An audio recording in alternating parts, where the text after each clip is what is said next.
Muito obrigado, Sr. Presidente. Queria começar por cumprimentar o professor Meira Fernandes. Muito obrigado por ter aceitado estar nesta comissão. Já esteve aqui em fevereiro de 2009 e agradeço novamente essa disponibilidade. Eu insisto numa informação que, embora eu a conheça daquilo que ficou registado na primeira comissão de inquérito, eu acho que tem que ser registado novamente nesta comissão de inquérito. E não é se a experiência profissional conjunta dos elementos do Conselho de Administração Miguel Cadilho era de 150 anos. Não é isso que eu quero saber. É que fique registado em ata nesta comissão qual é a sua experiência profissional na banca, isto é, anos e cargos que desempenhou na banca. Peço imensa desculpa, mas eu julgo que, uma vez que já foi instado pelo deputado João Almeida e vai ser instado por mim a emitir algumas opiniões, era importante que todos tivéssemos conhecimento da qualificação, da sua qualificação profissional na área financeira e bancária, e eu já tinha, mas todos, esta comissão tivesse, e simultaneamente tivéssemos todos a noção do número de anos que o senhor desempenhou funções de direção ou administração em vários grupos bancários nesta área financeira. E começava por lhe suscitar uma opinião sobre a questão das imparidades no BPN. Nós sabemos que a administração do que o senhor fez parte promoveu uma auditoria externa pela Deloitte em julho, adjudicou-a no dia 11 de julho, cujos resultados se cifravam em volta de 700 milhões de euros de imparidades. Decidiram fazer aquilo que se designou por uma auditoria imediata à qualidade dos ativos. É uma terminologia que eu colhi da sua primeira prestação aqui na Comissão. Depois, a mesma auditora, contratada pela administração Francisco Bandeira, a mesma auditora chegou à conclusão, no final do mesmo ano, 2008, de que as imparidades eram de 1.624 milhões de euros. Ou seja, há um salto de 700 para 1.624. Este é um tema que já várias pessoas opinaram sobre ele e eu gostava que o senhor opinasse também. Isto é, que razões é que pode ter havido todas para este salto? Crise, critérios de avaliação, resultados da segregação de grupo, que critérios, que razões é que podem estar na base deste salto? Completamente, e o Sr. dá uma opinião que não é só de um testemunhal daquilo que portanto, é uma opinião qualificada sobre aquilo que representam as razões de um salto de imparidades tão significativo, juntando-se naturalmente a outros eminentes economistas que defendem a tese, há outros que não defendem, é verdade, que defendem a tese de que a segregação do grupo por via da nacionalização é que determinou um salto, ou pelo menos parte do salto significativo das imparidades. Eu só queria precisar valores, doutor. A ideia que nós temos é que, no momento da nacionalização, o volume de imparidades andava por volta dos 700 milhões e que, há um bocado pareceu-me que não estava... 750, e que em dezembro era de 1.624. Em dezembro, no final do ano, em 31 de dezembro, a Deloitte anunciava que o volume de imparidades era 1.624. Mas isso já é posterior à sua presença. Eu queria lhe fazer uma outra pergunta relacionada com esta. O senhor foi depois administrador da SLN, até janeiro de 2009. Eu gostava de perceber qual é a exposição, se tiveram tempo de avaliar, qual era a exposição do BPN à SLN, isto é, quais eram o volume de créditos que a SLN tinha que responder perante o BPN. Não posso mesmo precisar, não.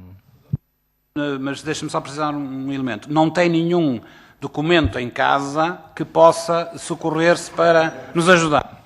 Não me recordo. Doutor, ficamos com um número estimado de 600 milhões, exposição pós-nacionalização do grupo SLN ao BPN e depois a confirmar por consultas ao Dr. Franklin Alves.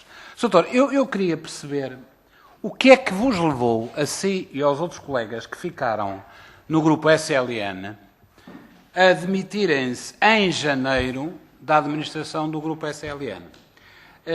Por aquilo que eu pude depreender da leitura de vários testemunhos que o senhor prestou publicamente, parece ter, e que aliás alguns deles estão reproduzidos na primeira comissão de inquérito, parece que o grupo de pessoas convidado pelos acionistas para assumir o Conselho de Administração do BPN e do grupo SLN, em junho, como aconteceu, foram, de certa forma, enganados, se não por todos, pelo menos por alguns dos acionistas que os convidaram. E estou-me a referir concretamente ao famoso documento do Estado da Nação. Documento do Estado da Nação, que era do conhecimento de toda a gente, do Dr. Vaquil, eu até acho que do Banco de Portugal era do conhecimento, e é um documento de que os senhores, o Dr. Meira Fernandes e os seus colegas de administração, só tomam conhecimento real e concreto em dezembro de 2008. Isto é, já tinham saído da própria administração, sendo certo que se tivessem tido conhecimento daquele documento, porventura era desnecessário terem feito algumas demarches e alguns processos e métodos que adotaram de urgência durante a vossa administração. Eu queria perceber se de facto houve, deliberada, intencionalmente ou não, este engano de alguns ou, de todos os acionistas que vos convidaram. É ou não uma razão da vossa demissão? Não sei se muito obrigado, Sr. Deputado Honório Novo. Doutor, eu agradeço que confirme duas coisas, que tenha confirmado duas coisas. Primeiro, que o grupo de acionistas, alguns acionistas, enganaram a equipa do Dr. Miguel Cadilho ao não lhe terem fornecido toda a informação que existia já disponível no BPN sobre o grupo. E, designadamente, não lhe fornecendo um documento que foi vastissimamente abordado e profusamente conhecido, que se chamava Estado da Nação. E eu queria apenas dar um exemplo. O Dr. Almiro Silva, que é um acionista, foi ou não foi parte do grupo de acionistas que o convidou a si, ao Dr. Cadilho, para a administração do grupo SL. Obrigado, Sr. Deputado. Muito obrigado, Sr. Doutor. Eu já não vou abordar no detalhe que pretendia, uma vez que o Sr. Deputado João Almeida já fez um conjunto de perguntas sobre o risco sistémico e as dificuldades de liquidez. Eu queria, no entanto, precisar alguns elementos apenas acessórios. Quando se fala na solução, eu vou-lhe chamar solução Banesto, para facilitar. E agradeço que me tenha corrigido, porque fui eu que coloquei essa questão de uma forma alargada em outras audições, porque tecnicamente não estava bem colocada. E, portanto, percebo agora porque é que não estava bem colocada. Mas, no entanto, os meus interlocutores perceberam-na inteiramente. Agora, o que eu queria era perceber o seguinte. Qual é a sua opinião sobre o seguinte? Esta hipótese de estudar e analisar uma solução deste género, o senhor tem a sensação que ela foi alguma vez considerada de facto, quer pelo Banco de Portugal, quer pelo Ministro das Finanças?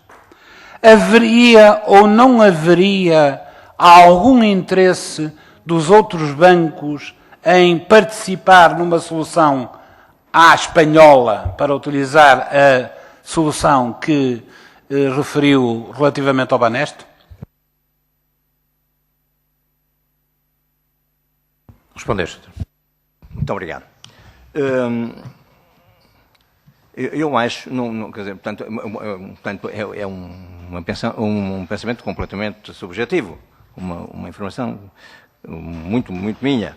Acho que o Banco de Portugal nunca deve ter pensado, penso eu, no caso do Banesto, digo eu, tendo em conta estes dias que eu lhe disse de carta para lá, carta para cá, certo?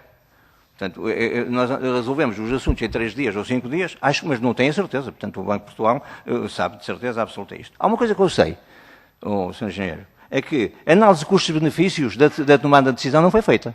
Isso eu sei. Isso eu sei. Porque bastava, pela intervenção do próprio senhor, na altura, Ministro das Finanças, na comunicação que fez ao país. Quanto ao interesse dos outros bancos em participar numa solução à espanhola, eu ponho-lhe a seguinte questão.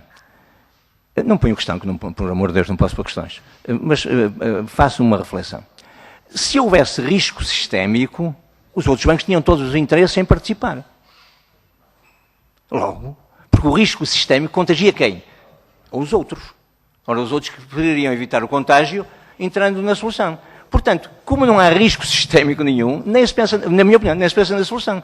Porque se houvesse risco sistémico, não era preciso o Banco de Portugal fazer um esforço muito grande para, digamos, que os outros bancos aceitassem. Eles entravam, certo? Porque quando há um risco sistémico, quem se prejudica são os outros. Senhor, obrigado. Sr. Deputado Honorário Novo. Soutor, e diga-me uma coisa. Para implementar uma solução deste género, era uma condicionante impeditiva ou não, não era condicionante nenhum, o facto de estarmos a viver uma crise financeira? Não, é só para... já recebi informações que está tudo gravado até ao momento em que interrompemos. Portanto, podemos começar exatamente a partir daí, não temos que repetir nada. Pronto, vamos começar então nesse momento. Não sei se quer recordar ao Dr. Mário Fernandes qual era a sua pergunta. É melhor recordar, Sr. Deputado Honorário Novo. Peço-lhe a favor, eu não vou pôr o tempo agora a contar e, portanto, dou-lhe a oportunidade de recordar a pergunta, ou pelo menos aquilo que estava a perguntar e que ainda não foi respondido, para que o Sr. possa retomar as suas respostas. O Sr. ia responder à seguinte pergunta. Se a não consideração de uma solução tipo Banesto para o BPN podia ter sido, enfim, condicionada, impedida, pelo facto de estarmos a viver uma crise financeira, ao contrário do que tinha acontecido em Espanha, quando essa solução foi levada à prática, digamos assim. Dr. Mário Fernandes, pode responder. Na minha opinião, não é elemento, não é impeditivo. Na minha opinião, portanto, uma coisa não tem nada a ver com a outra. Muito obrigado, Sr. Deputado Honorário Novo. O Sr. já respondeu suficientemente ao problema da compra da oferta de caixa, da compra da caixa. Eu queria passar para um outro problema, que é o seguinte. Sr. eu queria ouvir a sua opinião, como pessoa de experiência no domínio bancário, sobre uma constatação que já tínhamos feito na primeira comissão de inquérito, mas que vem novamente à calha, sobre a participação das auditoras na auditação de várias empresas que entram em conflito. Isto é, a Deloitte, eu dou um exemplo, audita o BPN, audita o BIC, audita as PARs, audita o Grupo Galilei SLN. E é sempre coordenada pela mesma pessoa. O que é que o senhor acha disto tudo? Acha que há hipótese de impedir e evitar este aparente conflito de interesses? Eu sei que não há muitas auditoras, e há muitos clientes, mas como é que isto pode ser regulado, digamos assim? Não há muralha chinesa que resista ao facto de um coordenador coordenar tantas coisas e saber, enfim, das equipas que coordenam. Doutor, no seu depoimento de fevereiro de 2009, o senhor aborda um tema que é a da auditoria à supervisão. Este é um tema que eu, pessoalmente, tenho aqui recorrentemente abordado com várias pessoas que aqui têm vindo de pôr. E eu quero-lhe colocar a si também esta questão para ouvir a sua opinião.